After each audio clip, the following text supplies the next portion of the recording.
Student, welcome to SV academy.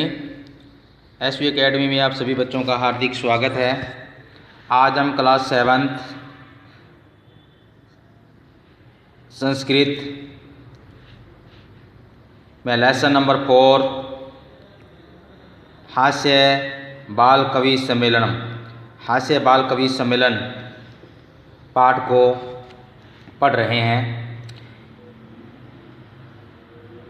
इस पाठ को हमने स्टार्ट कर दिया था और इसके 2-3 पद्य भाग, जो हास्य कवि बाल कवि सम्मेलन में जो 3 बीच में पद्य दिए, उनके 3 पद्य तक हमने इसका हिंदी अनुवाद कर लिया था। तो आज मैं शुरू से इस पाठ का दोबारा से हिंदी अनुवाद बताने जा रहा हूँ। तो आइए शुरू करते हैं। हास्य बाल कवि सम्मेलनम। विविध वेशभूषाधारिण चत्वारः बाल कवय मंच से ऊपरी उपविष्टा सन्ति। विविध यानी विभिन्न रंगों की वेशभूषा को धारण किए हुए 4 बाल कवि मंच के ऊपर बैठे हुए हैं, अर्थात स्टेज के ऊपर बैठे हुए हैं। अद्य श्रोतारः हास्य कविताम श्रवणाम उत्सुका सन्ति कोलाहलम च कुर्वन्ति। और नीचे श्रोता हास्य कविता को सुनने को उत्सुक हैं और वे शोर कर रहे हैं। संचालक है यानी जो स्टेज संचालक होता है, अलम कोलाहलेन, शोर मत करो। अद्य परहर्षस्य अवसर यत अस्मिने कवि सम्मेलने काव्य हंतारे काल्यपैकाश्च भारतस्य हास्य कवि विरुंद्रा समागत है। आज बड़े खुशी का अवसर है कि इस कवि सम्मेलन में काव्य को नष्ट करने वाले और समय बर्बाद करने वाले हास्य में श्रेष्ठ कवि आए हुए हैं। एहि आओ कर्तल ध्वनि नाम वयम एतेषाम स्वागतम कुर्मः। आइए तालियों से हम सब इनका स्वागत करें। अब पहला कजादर है। सर्वे भ्यो ए रसिको भ्यो नमो नमः। ए रसिको होता है नीरस जनों को, सभी नीरस जनों को मेरा नमस्कार। प्रथम तावतः अहम आधुनिकम वेद्यम, सबसे पहले मैं आधुनिक शिक्षक के उद्देश्य को ध्यान में रखते हुए अपने काव्य को सुनाता हूँ। वेद्यराजे नमस्तुभ्यम यमराज सहोदर यमस्तु हरति प्राणान वेद्य प्राणान धनानि च। वेद्यराज यानी चिकित्सक, नमस्ते मिस आपको नमस्कार। यमराज सहोदर यानी यमराज सहोदर मिस भाई। यमस्तु यम तो हरति मिस हरता है, प्राणान मिस प्राणों को, वेद्य मिस वेद यानी चिकित्सक, प्राणान मिस प्राणों को, धनानि मिस धन को, च मिस और। यानी हे वेद्यराज यमराज के भाई वेद्यराज, आपको मेरा नमस्कार। यमराज तो प्राणों को हरता है, लेकिन चिकित्सक प्राण व धन को भी हर लेता है। सर्वे ऊंचे उछंती, सभी जोर से हंसते हैं। कालांतक होता है समय का नष्ट करने वाला। अरे वेदास्तु स्वत्र, अरे चिकित्सक तो हर जगह हैं, परंतु न ते मादृशा कुशला, परंतु वे मादृशा मुझ जैसे कुशल नहीं हैं। जनसंख्या नियंत्रण करने में ममापि काव्यम, मेरे काव्य को भी सुने। चिताम प्रज्वलिताम दृष्ट्वा वेद्यो विस्मयागतः नाहम गतो न मे भ्राताम कश्यद्यम हस्तलाघवम। हस्तलाघव होता है हाथ की सफाई। विस्मयगता होता है आश्चर्यचकित, दृष्टवा मिस देखकर, चिता मिस चिता को,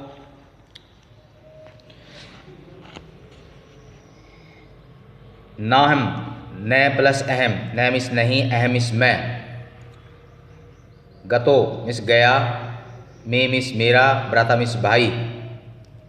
कस्य मिस किसकी, यानी एक शिक्षक जलती हुई चिता को देखकर अचंभित हुआ। एक शिक्षक जलती हुई चिता को देखकर अचंभित हुआ। न हम गतो न मैं भ्राता, न मैं गया और न मेरा भाई गया। कस्येदम हस्तलाघवम, यह किसके हाथ की सफाई है, यह किसके हाथ की सफाई है। सर्वे पुनः हसंती, सभी पुनः हंसते हैं। तुंदिल से, तुंदिल से होता है मोटे पेट वाला। तुंद से ऊपरी हस्तम आवर्तन, अपने पेट के ऊपर हाथ फेरता हुआ। तुंदिलो अहम भूय, मैं मोटे पेट वाला हूँ। ममापि इदम काव्यम श्रूयताम जीवने धार्यताम च, मेरा भी यह काव्य सुनिए और जीवन में धारण कीजिए। प्राणम प्राप्य द्रुपदे माँ शरीर दया गुरु, प्राणम दुर्लभ लोके श्री रानी पुनः पुनः। प्राणम होता है दूसरों के, दूसरों के। प्राप्य मिस प्राप्त करके, दुर्बुद्धि मिस बुरी बुद्धि वाले, माँ मिस मत, शरीर में शरीर पर, दया मिस दया, कुरु मिस करो। यानी दूसरों के अनाज को प्राप्त करके हे बुरी बुद्धि वाले अपने शरीर पर दया मत करो। अर्थात कहने का मतलब है कि दूसरों के भोजन को देखकर उस पर टूट पड़ो, अर्थात जमकर भोजन करो। ये मत सोचो कि मेरा पेट दर्द करेगा या कुछ और हो जाएगा। दूसरों का भोजन देखते ही उस पर टूट पड़ो और जमकर भोजन खाओ। प्राणम दुर्लभ लोके, दूसरों का यानी दूसरों के द्वारा उपलब्ध करवाया हुआ अनाज बड़ी मुश्किलता से मिलता है। लोके श्रीराणी पुनः हंसै, पुनः पुनः। लोके में संसार में, शरीर में शरीर, पुनः में पुनः पुनः। इस संसार में शरीर तो पुनः यानी दोबारा से प्राप्त हो जाता है, लेकिन दूसरों के द्वारा उपलब्ध करवाया हुआ भोजन बड़ी मुश्किलता से मिलता है। अर्थात जैसे दूसरों का भोजन हमें मिले उस पर टूट पड़ो, अर्थात जमकर भोजन खाओ। सर्वे पुण्य अठासम क्रोन्ति, अठासम इस हा हा हा, सभी पुण्य में दोबारा हा हा करते हुए हंसते हैं। आमे आमे, हाँ हाँ, शरीर से पोषणम सर्वथा उचितमेव, यानी शरीर का पोषण सर्वथा में सभी प्रकार से उचित ही है। यानी हा हा यानी शरीर का जो पोषण है वो सभी प्रकार से उचित ही है। यदि धनम नास्ति, यदि धन नहीं है, तदा ऋणम कृत्वापि, तो ऋण लेकर भी पौष्टिक पदार्थ एवं भोक्तव्यम, भोक्तव्यम इस खाना चाहिए। ऋण लेकर भी अर्थात उधार लेकर भी हमें पौष्टिक भोजन करना चाहिए, अर्थात स्वादिष्ट भोजन करना चाहिए। तथा कथयति, तथा कथयति चावरक, जैसा चावरक कवि ने कहा है। याव जीवेत सुखम जीवेत, यावत होता है जब तक जिए सुख से जिए, जब तक जिए सुख से जिए। ऋणम कृत्वा घृत पिबेन, यानी ऋण लेकर यानी उधार लेकर, घृत पिबेन यानी घी को पिए, घी को पिए। अर्थात भी पैसे नहीं हैं तो भी उधार लेकर अपने पौष्टिक भोजन का आनंद लेना चाहिए। भी हमारे पास अगर पैसा नहीं है तो भी हमें उधार लेकर घी पीना चाहिए, अर्थात घी पीने का आशय है यहाँ पे स्वादिष्ट और पौष्टिक भोजन से है। भी जब तक जिए हमें सुख से जीना चाहिए और उधार लेकर भी हमने घी पीना चाहिए। श्रोतारय यानी दर्शक, त्रही ऋण से प्रत्यर्पणम कथम, तो ऋण का प्रत्यर्पण लौटाना, लौटाएंगे, कथम इस कैसे, तो ऋण को कैसे लौटाएंगे, तो ऋण को कैसे लौटाएंगे। अब चारवाक कवि बोलता है सूर्यताम मम अवशिष्टम काव्यम, सूर्यता में सुनिए, मम इस मेरे, अवशिष्ट बचे हुए, काव्यम इस काव्य को सुनो, मेरे बचे हुए काव्य को सुनो। अर्थात मेरी काव्य पूरा नहीं हुआ है, इस काव्य को दोबारा से सुने। घृतं पीत्वा श्रम कृत्वा ऋणम प्रत्येत जनय। जनय का मतलब मनुष्य, प्रत्यर्थ में लौटाएं, ऋण में कर्जा, कृत्वा में करके, श्रम में परिश्रम, घृतम में घी, यानी घी को पीकर परिश्रम करके ऋण को लौटाएं। अर्थात कहने का आशय है कि हमें परिश्रम करके उस ऋण को उतारना चाहिए, उस ऋण को उतारना चाहिए। काव्य पाठ श्रवण उत्प्रेरति एक बालको अपि आंसु कविताम रचयति हासपूर्वक च श्रावयति।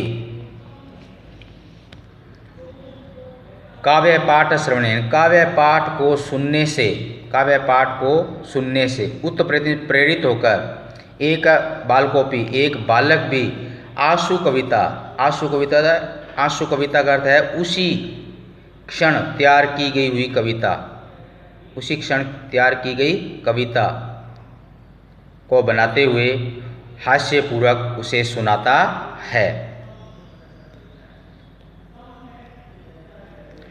सुरेताम, सुरेताम, सुनिए सुनिए, हे लोगों सुनिए सुनिए, ममापि काव्य, मेरे काव्य को भी सुनिए। गजाधरम कविम चेव तुंदिलिम भोज्य लोलुपम कलांतकम तथा वेद्य चावरकम न च नमाहयम। यानी गजाधर कवि जैसे, चेव है, चेव का संधि विशेष च प्लस एव, च मिस और होता है, एव का मतलब ही, यानी गजाधर जैसे कवि को तुंदिल यानी मोटे पेट वाले भोजन के लोभी, मोटे पेट वाले भोजन के लोभी, कालांतक तथा समय का नाश करने वाले वेद्य को तथा चावरकम च और चावरक कवि को मेरा नमस्कार, चावरक कवि को मेरा नमस्कार। काव्य श्राव्यत्वा, काव्य को सुनकर हा हा हा इति ऐसा करके हंसते हैं।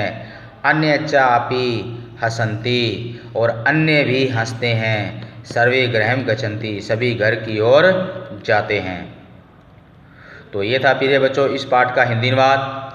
ये आपके स्क्रीन पे आपको शब्दार्थ दिखाई दे रहे हैं। आप सभी ने अपनी पाठ्य पुस्तक में से देकर इन शब्दार्थों को आपने गृह कार्य के रूप में करना है।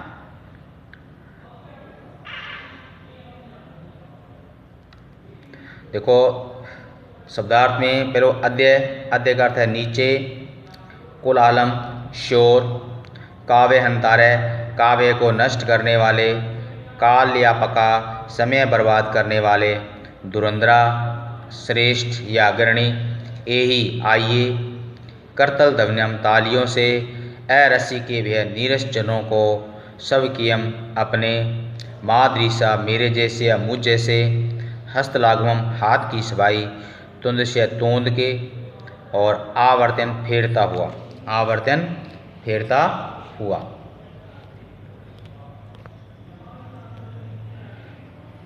इस पाठ के शब्दार्थ कुछ और भी हैं, बाकी वो आप सभी अपनी पुस्तक से देखकर इन शब्दार्थों को करना है। तो आज के लिए बच्चों इतना ही। नेक्स्ट वीडियो में हम इसके अभ्यास प्रश्नों पर चर्चा करेंगे। धन्यवाद।